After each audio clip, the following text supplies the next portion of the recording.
चलिए देखिए, एक बार हम लोग अपवर्तन जो पढ़े थे, एक बार उसके लिए रिवीजन कर लेते हैं। एक बार हम लोग जब अपवर्तन पढ़े थे, उसको हम लोग रिकॉल कर लेते हैं, क्या था उसमें। तो आप याद करिए, अपवर्तन के लिए हमने आपको क्या बताया था कि जब प्रकाश एक माध्यम से दूसरे माध्यम में प्रवेश करता है ना, एक माध्यम से दूसरे माध्यम में प्रवेश करता है तो क्या करता है, अपने पथ को परिवर्तित करता है। देखिए, जब सरल माध्यम से विरल माध्यम में प्रवेश करेगा तो क्या होगा, अभिलंब की तरफ मुड़ेगा। और जब सघन माध्यम में प्रवेश करेगा, विरल से या सरल से सघन माध्यम में, रेरर टू डेंसर अगर एंटर करेगा तो क्या होगा, अभिलंब के तरफ ये मुड़ेगा। लेकिन अगर ये सघन माध्यम से विरल माध्यम में एंटर करता है, जैसे कांच से हवा में जाता है या पानी से हवा में जाता है, तो अभिलंब से क्या होगा, दूर भागेगा। ये जो अभिलंब से दूर भागने वाला जो उसका सिद्धांत है, इसी सिद्धांत पर आधारित है आपका पूर्ण आंतरिक परावर्तन। ठीक है, बहुत इंपॉर्टेंट टॉपिक है, एग्जाम में से एक क्वेश्चन जरूर रहेगा, है ना। तो मैं एक डायग्राम बना रहा हूं, आपको याद मैंने लिखवाया था जो, वहां पर डायग्राम की जगह छोड़ा था ना, बहुत एक हाफ पेज का या फुल पेज का। तो पेज को अगर आपका जैसे पेज ऐसे है ना, अगर मान लीजिए कि पेज आपका कॉपी का ऐसे है, तो इस पेज को आप क्या करेंगे, ऐसे कर लेंगे। ठीक है, और ऐसे करके डायग्राम को इस तरह से बनाएंगे। और ये डायग्राम जो है आपका मैं ड्रॉ कर रहा हूं, मान लेते हैं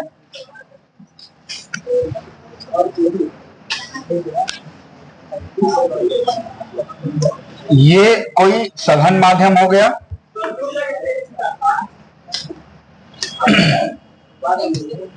सपोज करिए कि पानी है। ठीक है, और इसी पानी में जो है कि हमको प्रकाश की किरण है, और यहां से इस पानी से होकर के ये प्रकाश की किरण क्या होगी, बाहर आएगी। जब बाहर आएगी तो जाहिर सी बात है कि अभिलंब से क्या होगी, दूर भागेगी।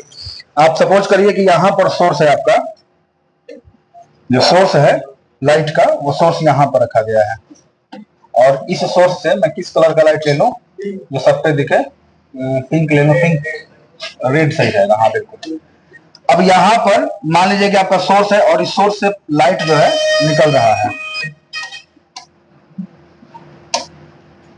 इस सोर्स से लाइट निकल रहा है। देखिए, ये बिल्कुल स्ट्रेट है ना, स्ट्रेट है तो स्ट्रेट निकल गया, कोई दिक्कत नहीं है। ठीक है, अब जैसे जैसे ये आपतन कोण बनाएगा, मतलब आपतन कोण जैसे जैसे बनेगा, मतलब जैसे मान लीजिए कि प्रकाश सोर्स यहाँ पर है, तो ऐसा नहीं है ना कि प्रकाश इस सोर्स से चला और यहीं से सीधा निकल गया। प्रकाश तो फैलेगा भी, सतह पर फैलेगा, और सोर्स से होकर के कई जगह से प्रकाश क्या होगा, निकलेगा। ये जो माध्यम आप दिख रहे हैं, ये कैसा माध्यम है, तो ये जो है आपका सघन माध्यम है। इधर इधर लिख देता हूं, सघन माध्यम है। ठीक है, और बाकी ये सब जो है ये आपका विरल माध्यम है, सरल माध्यम है। जैसे मान के चलिए कि ये पानी होगा और ये हवा होगा, या ये कांच हो सकता है, ये हवा हो सकता है। अब प्रकाश की किरण जब निकल रही है यहां से सोर्स से, तो सोर्स से कैसे चलेगी, तो सोर्स से ये कई तरीके से चलेगी। एक यहां से ऐसे निकल जाएगी, हो सकता है कि यहां से ऐसे जाए, फिर यहां से एक ये तरीका हो इसका, और फिर हो सकता है कि यहां से एक ये तरीका हो, कोई दिक्कत नहीं है। ठीक है, इस डायग्राम को यहां तक ड्रॉ कर लीजिए, इस डायग्राम को यहां तक ड्रॉ कर लीजिए।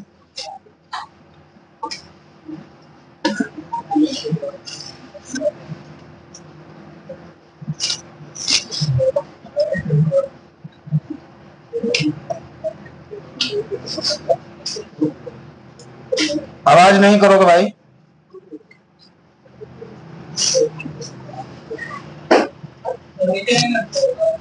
नहीं नीचे नहीं ड्रॉ होगा, यहीं पर सोर्स से बस, जब जिस पॉइंट से लेकर चले हैं सिर्फ इस पॉइंट तक ही रखिएगा।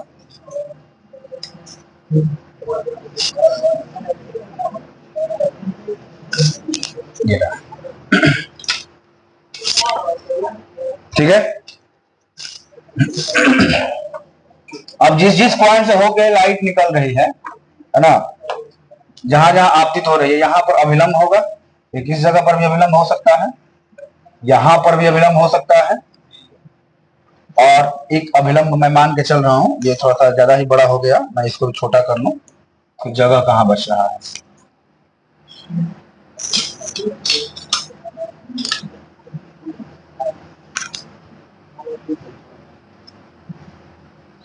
ठीक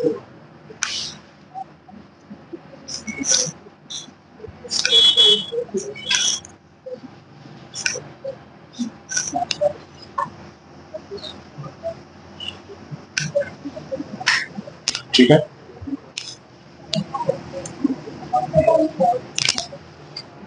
हो गया। एक अभिलंब जो है आपका, वो अभिलंब यहां भी मिलेगा।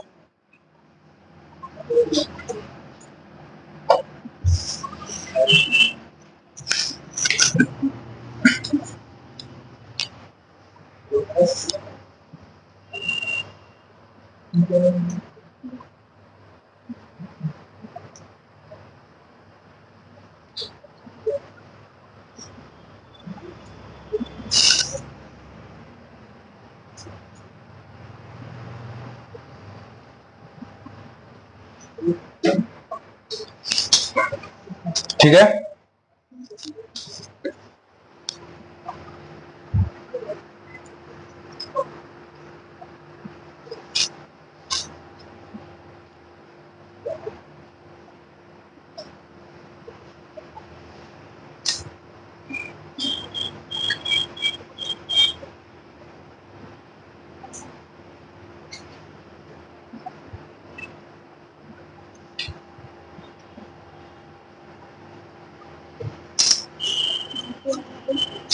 हो गया।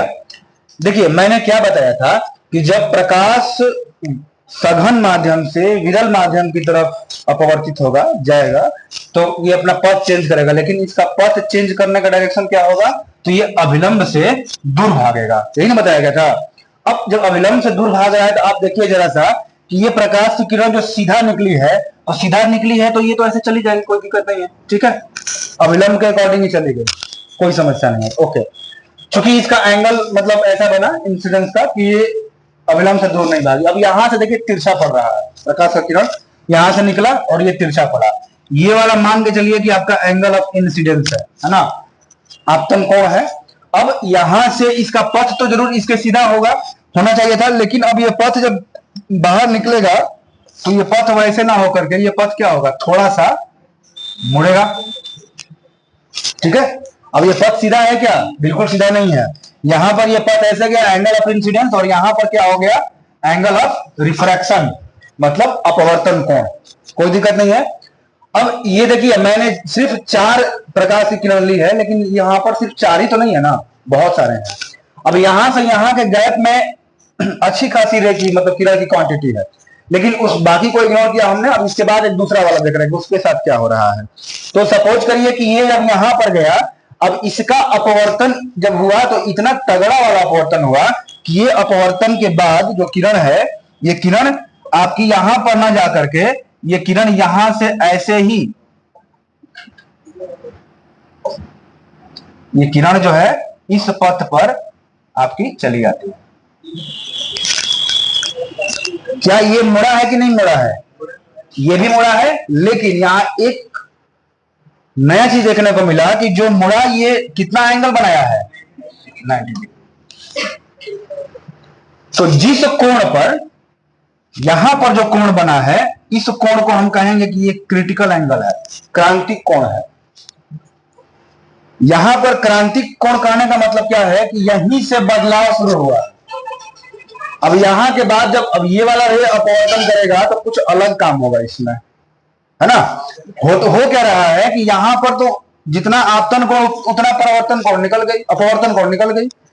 इसके आगे और बढ़े तो बहुत सारी रेज और गई है। मैं चाहूं तो इसके बीच में अगर 10-12 रेज कंजस्टेड करके बना सकता हूं, और ये सब क्या होगी, एक जैसे अभिलंब से दूर भाग, ये सबका एंगल बढ़ते जा रहा है। क्यों, क्योंकि आपतन कोण का मान क्या हो रहा है, बढ़ते जा रहा है।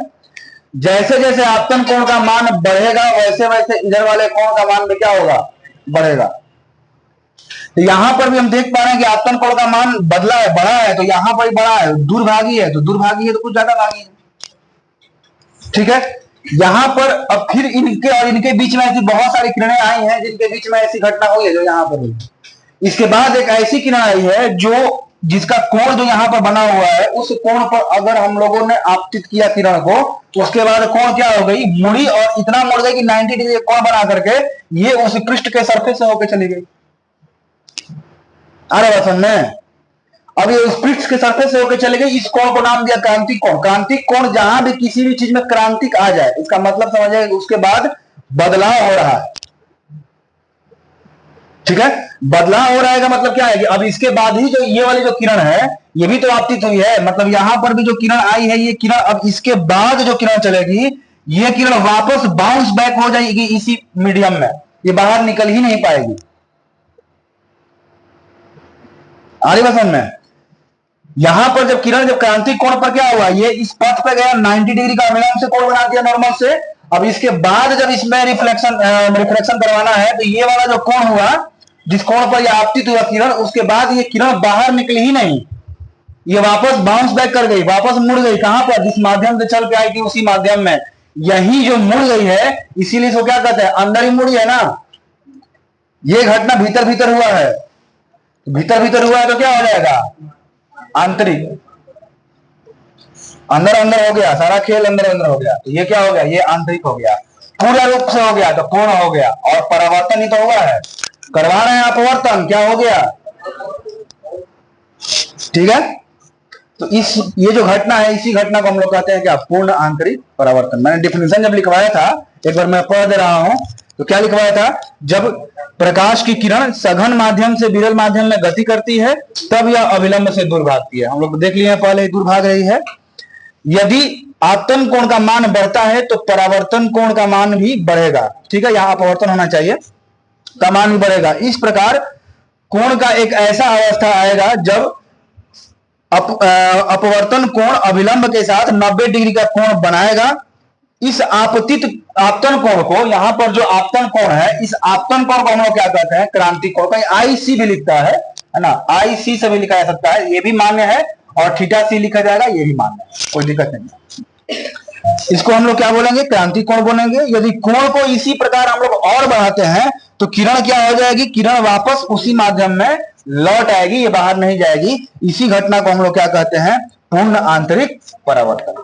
कोई दिक्कत है इसको समझने में? ठीक है, चलिए अब देखिए इसके लिए शर्त मैंने क्या बताया था। शर्त यह कहा गया था कि आपतन कोण का मान क्रांतिक कोण के मान से ज्यादा होना चाहिए। पहला शर्त तो यह है। दूसरा शर्त यह है, मतलब पूर्ण आंतरिक परावर्तन के लिए जाहिर सी बात है कि यहां पर क्रांतिक कोण हो गया, अब इस कोण से ज्यादा वैल्यू हुई तो इस कोण का होगा ना, है ना। इस कोण से ज्यादा वैल्यू उस कोण का होगा जहां पर पूर्ण आंतरिक परावर्तन हुआ है। तो पहला शर्त यही है कि क्रांतिक कोण से ज्यादा वैल्यू होना चाहिए आपतन कोण का, तभी क्या होगा, पूर्ण आंतरिक परावर्तन होगा। पहला बात ये हो गया। दूसरा बात कहा गया कि प्रकाश की किरण का पथ जो है वो सघन माध्यम से विरल माध्यम की तरफ प्रवेश करना चाहिए। ऐसा नहीं है कि मतलब विरल से सघन में जाएगा, रेयर टू डेंसर जाएगा तो पूर्ण आंतरिक परावर्तन की घटना नहीं होगी। बात क्लियर है? पूर्ण आंतरिक परावर्तन की घटना के लिए प्रकाश की किरण का सघन माध्यम से विरल माध्यम की तरफ एंटर करना आवश्यक है। ओके, ये दो शर्तें आपकी हो गई। सघन से विरल का मतलब क्या हो गया, जैसे कांच से हवा हो गया, या कांच से पानी हो गया, या हवा से पानी से हवा हो गया, है ना। हीरा से आप कितना भी सघन माध्यम हो, जैसे आप पानी ले लिए, कांच ले लिए, नॉर्मल कहीं देखे हो, लेकिन अगर उसका तुलना आप डायमंड से करोगे, डायमंड सबसे सघन होता है। अब हीरा का चमकता है, हीरा ओरिजिनल हीरा क्या होगा, आप लीजिएगा तो चमकेगा, ऐसा मतलब रात में भी उसका चमक रहता है। अब पिक्चर में दिखाता है कि हीरा रख दिया एकदम प्रकाश हो गया, वो सब अफवाह है, ऐसा कुछ नहीं होता है। उस पर जब लाइट पड़ेगा ना, तो उस लाइट जब पड़ेगा तो उसका चमक और स्टोन की तुलना में बहुत ज्यादा रहेगा। डायमंड में यही खूबी है। ठीक है, तो डायमंड के अंदर भी क्या होता है, ऐसा डायमंड का जो स्ट्रक्चर होता है अंदर का, वो स्ट्रक्चर इस प्रकार से होता है कि प्रकाश उसके अंदर चला तो जाएगा, अब जब वहां से उसको फिर बाहर निकलना होगा, मान लीजिए अंदर गया, अंदर जाकर के फिर वापस लौटेगा, लौटने का वो लौट नहीं पाता है, जाता तो है अंदर, निकल नहीं पाता है। अंदर में क्या होता है, उसका आंतरिक परावर्तन की घटना जो है होने लगती है, तो प्रकाश उसी के अंदर क्या होता है, स्टोर हो जाता है, तो शाइनिंग करता है ज्यादा। अरे बात समझ ना।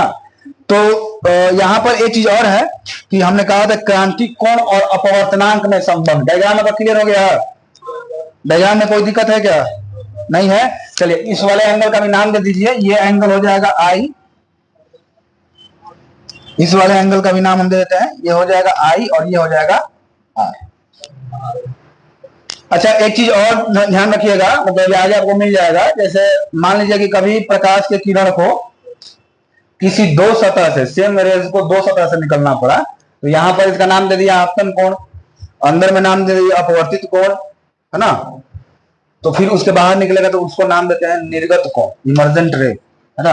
तो ये धीरे धीरे आपको आगे चलिएगा तो लेंस वगैरह ना आपको मिल जाएगा, तुरंत हम लेंस पे भी आएंगे। तो अगला हेडिंग आप दीजिए, डायग्राम हो गया, आगे बढ़ते हैं।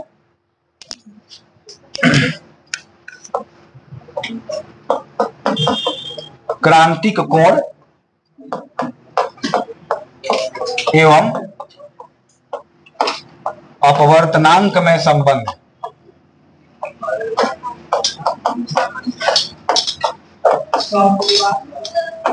जी, रिलेशन पहले करिएगा तब टेबल बनाइएगा ना, पहले रिलेशन कर लीजिए उसके बाद टेबल बना लेंगे हमको। रिलेशन बिटवीन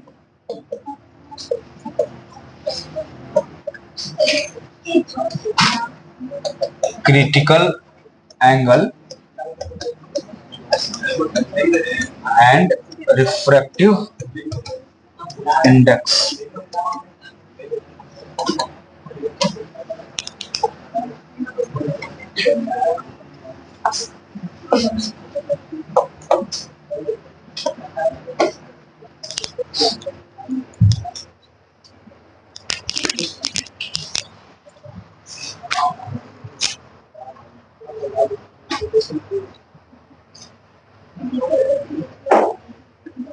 ठीक है, देखिए स्नेल का जो नियम है वो, स्नेल का नियम क्या कहता है, स्नेल के नियम से हम लोगों ने देखा है sine i upon sine r is equal to mu two one है। हम लोग इसको एक तरीके से और लिख सकते हैं, इसी रिलेशन को, एलएचएस वाला रिलेशन को वहीं रखा, ध्यान से देखिएगा, इसको हम लोग one by mu one two कर सकते हैं क्या।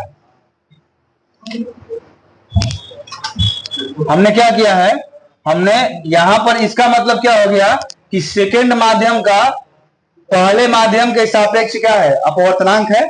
हमने इसको चेंज कर दिया, पहले माध्यम का दूसरे माध्यम के सापेक्ष अपवर्तनांक, उसका हमने इन्वर्स कर दिया, एक बटा में कर दिया उसका। कर सकते हैं, कोई दिक्कत नहीं है। क्रांतिक कोण के लिए क्या कहा गया कि अगर यदि मान लीजिए कि I बराबर IC है या थीटा सी है, थीटा सी आप कहें IC कहें, उससे कोई दिक्कत नहीं है। I बराबर IC है, मतलब क्रांतिक कोण है, तो यहां पर R का वैल्यू कितना आ रहा है, डायग्राम में देखिए, अगर यहां पर आपका IC है तो R का वैल्यू कितना है, 90 डिग्री है, तो यहां पर R का वैल्यू कितना आ गया आपका, 90 डिग्री आ गया। तो हम लोग इस वैल्यू को रखेंगे, है ना, तब sine IC upon sine 90 is equal to 1 by क्या हो गया, म्यू 1 2। कॉपी करिए।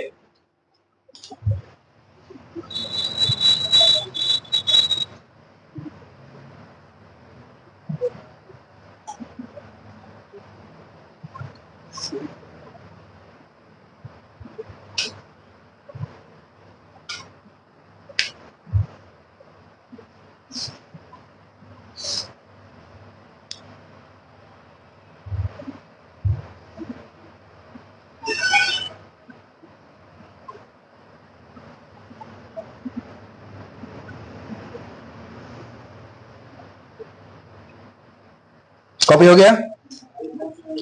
चलिए यहां पर देखिए साइन 90 का वैल्यू क्या होता है, 1 होता है, तो ये हो जाएगा sine i c is equal to 1 by mu 1 2। अगर आपको म्यू 2 1 करना हो, इसके बदले लिखिएगा, सपोज करिए कि 1 बाई म्यू 2 1 बराबर साइन आई सी हो गया, 1 अपॉन म्यू, मतलब म्यू 2 1 अगर करें तो ये क्या हो जाएगा, 1 अपॉन, अब ये उल्टा हो जाएगा ना उसका, साइन आई सी, यही संबंध है।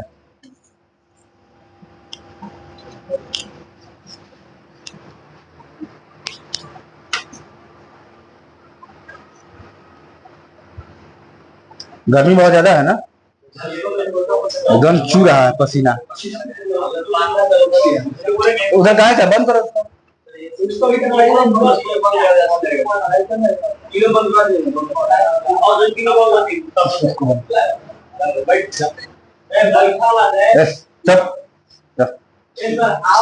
लग रहा है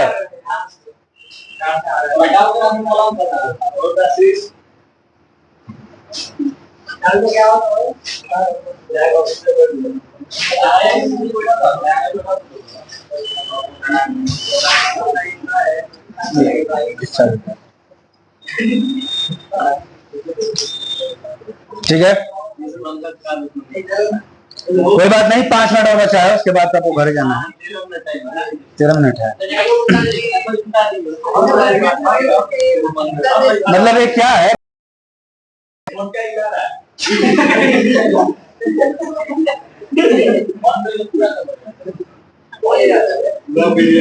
ठीक है, आगे देखिए यहाँ पे लाठी खाने वाला मतलब एकदम काम कर रहा तुम लोग।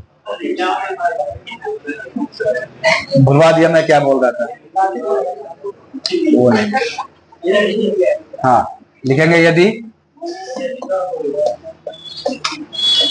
सरल माध्यम के रूप में वायु हो तथा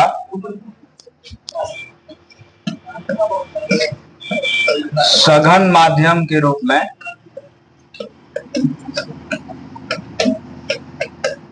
कोई अन्य माध्यम हो।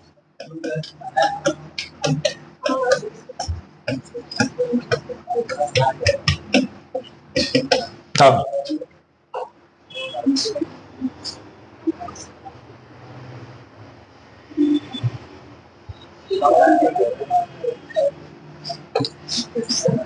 μ1 इज इक्वल टू 1।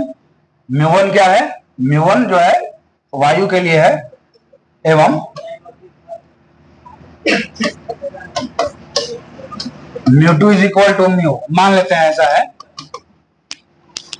तब क्या होगा? तब μ इज इक्वल टू हो जाएगा 1/sin IC।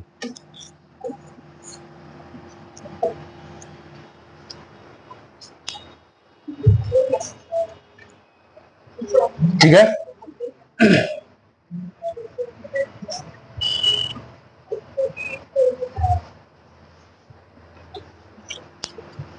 तो यहां से अपवर्तनांक का एक और हमको मिल गया डिफिनीशन टाइप में।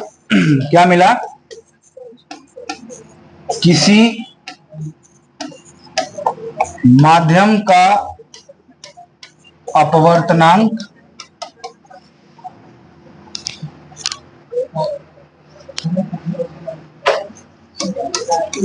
उसके क्रांतिक कोण के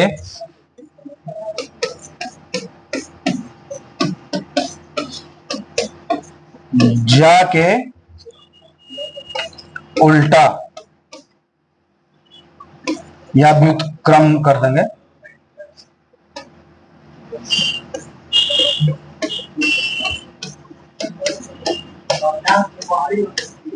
ठीक है, आगे चलो।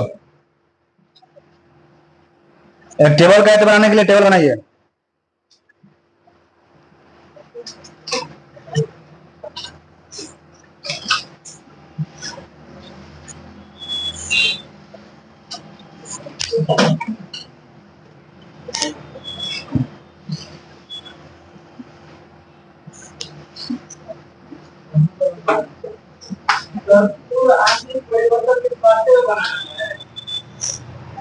शर्तें कब का खत्म हो चुका भाई, 2 ही पॉइंट है ना उसमें।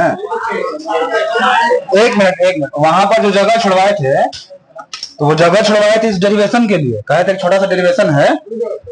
हाँ, तो जो पहले जगह छुड़वाए है ना, उसमें ये लिख लेना था। अब इधर उधर तो कोई दिक्कत थोड़ी है, ऐसा नहीं है कि मतलब कोई भयंकर पाप हो गया, कोई दिक्कत नहीं है। वहां जगह है तो वहीं पर लिख लो, कोई बात नहीं। तो देखो, ज्यादा जगह छुड़वाए जाए तो डेरिवेशन पे छुड़वाए थे, उसके बाद टेबल था। टेबल तो 3-4 लाइन में बनेगा, कोई बहुत ज्यादा टेबल है नहीं। चलो टेबल बनाइएगा आप, क्या है 1 2 3 4 5।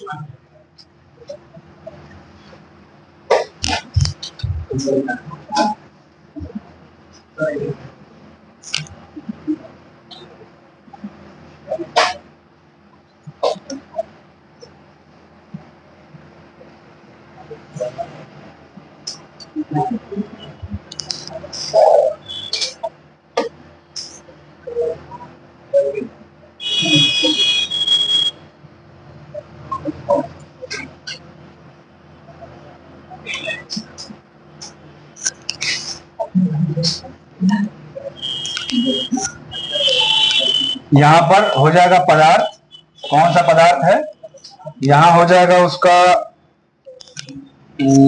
अपवर्तनांक, और यहां हो जाएगा क्रांतिक कोण।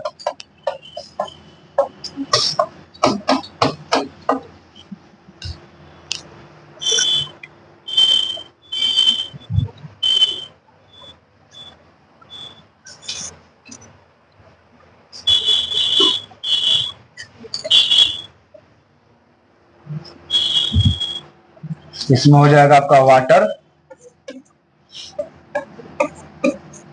Crown glass, dense flint glass, और हो जाएगा डायमंड। जनरली हम लोग का सामने यही यूज होता है।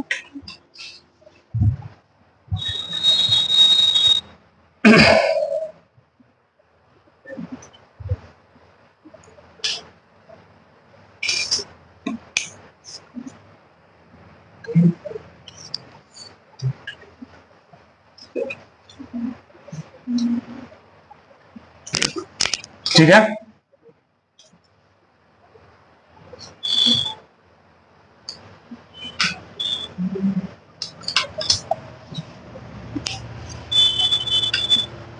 वाटर का अपवर्तनांक लिख लीजिएगा 1.33,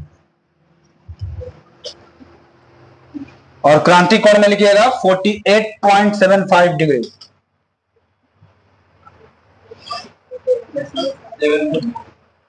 अपवर्तनांक में लिखना है 1.33 पानी के लिए, और क्रांतिक कोण में लिखना है 48.75 डिग्री।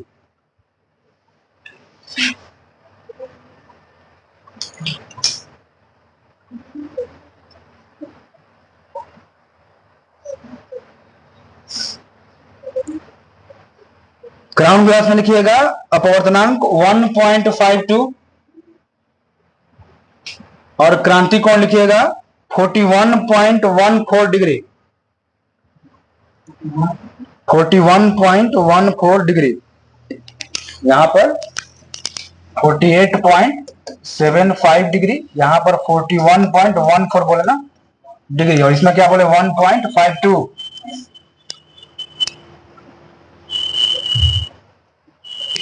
डेंस फ्लिंट ग्लास का अपवर्तनांक 1.65,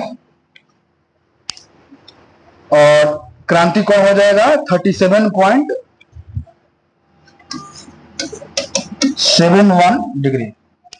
71 है कि 31 है? 31 है, सॉरी 71 नहीं है, 31।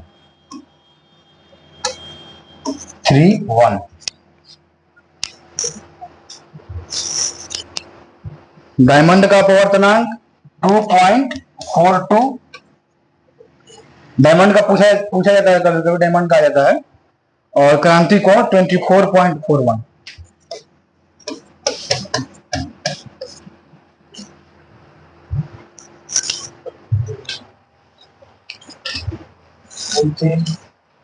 ठीक है, तो ये रहा आपके पूर्ण आंतरिक परावर्तन का कंसेप्ट। अब हम लोग के सामने है इसका एप्लीकेशन, इसका अनुप्रयोग, तो उसको हम लोग करेंगे अगले क्लास में। आज के लिए इतना ही, जय हिंद ना।